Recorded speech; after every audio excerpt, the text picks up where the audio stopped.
Hello and welcome to MAKElog it's number 10. We're gonna have a look at these two electrodes. They're from an old floppy drive and I found out that they don't corrode when I use them with electrolysis. Here is Limescale at the bottom.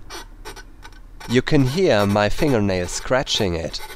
This Limescale can't be removed. I tried it with scratching and it doesn't go away. So, when I do electrolysis here with the two electrodes, let's have a look and increase the voltage, you see the electrolysis is working. We can stay here, it's 35 volts and 0.8 amps. And we let it go for some seconds, and now let's go back and have a look at the Limescale.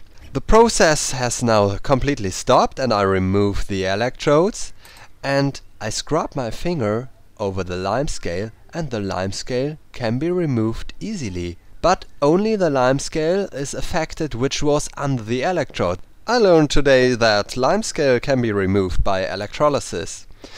Have a nice day and I hope to see you again.